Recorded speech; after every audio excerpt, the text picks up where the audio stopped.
Hello everyone! Lalo na sa isang katulad ko na isang ina, isang OFW na malayo sa anak at sa pamilya. Kaya hindi basta-basta yung ating pinagdaraanan na yung dati na maliit pa yung mga anak natin or tayo ay maliit pa, kasama natin ang ating buong pamilya tuwing Pasko.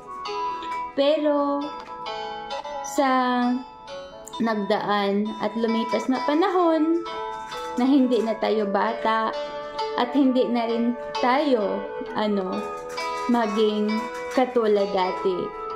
Kaya sa natin ngayon, katulad ko, ang Pasko, maraming nagdaan na Pasko na hindi ko nakasama ang aking pamilya.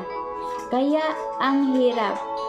Ang hirap katulad ko, katulad kay Liaki, at sa iba pang mga OFW na naranasan nila ang panahon na nangungulila kami sa pamilya, lalo na sa mga anak. Pero wala tayong magagawa dahil kailangan nating kumayod. Kailangan nating sumikap para sa ating mga anak, para mabigyan sila ng magandang kinabukasan. At doon naman sa ating mga magulang, kailangan natin sila natulungan, lalo na kung nasa sila hindi mabuting kalagayan. Hindi madali ang isang OFW kasi swerte ang magkaroon ng amo na mabait, pero kawawa yung iba na hindi nagkaroon ng amo na mabuti or mabait. Kaya bilang isang OFW, kailangan lumaban sa hamon ng buhay, isakripisyo ang kaligayahan, isakripisyo ang ating loob na kahit tayo'y nangungulila, kailangan ipakita natin na tayo ay matapang at handang lumaban sa hamon ng buhay kahit anuman mangyari. Kahit gaano man kasakit, lalo na pag magpasko, kasi syempre tayo dapat is magkasama-sama, pero hindi natin magawa kasi malayo tayo sa ating pamilya. Sa ating mga anak, lumaki sila na hindi natin nagabayan.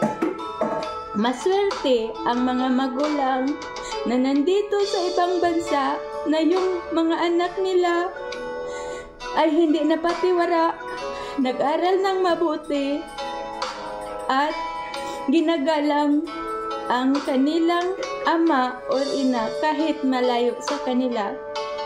Kaya ang mga OFW ay hindi basta-basta ang sakripisyo, dahil lahat, lungkot, kaligayahan, pangungulila, at syempre, yung aming mga kalusugan na kahit kami magkasakit, wala kaming karamay.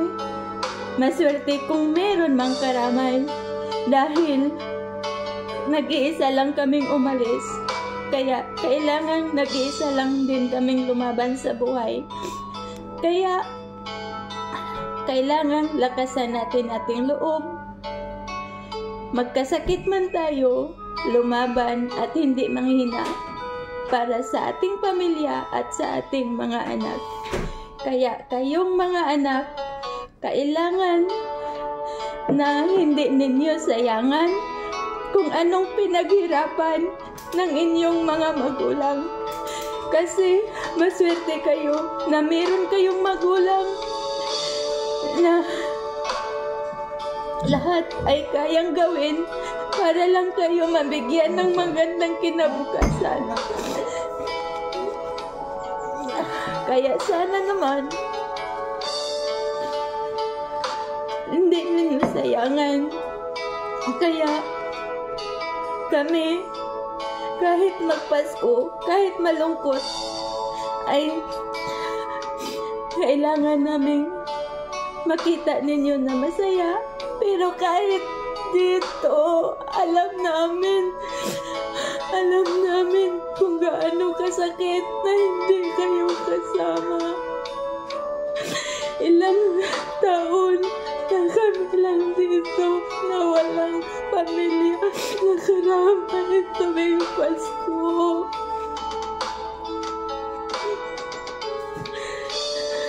Kaya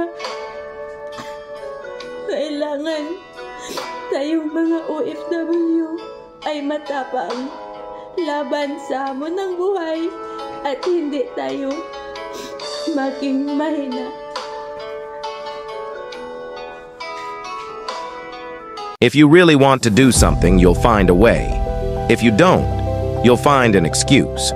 Life is full of challenges, but the difference between success and failure is often determined by our willingness to persevere. When your desire is strong enough, obstacles become opportunities, and excuses fade into the background.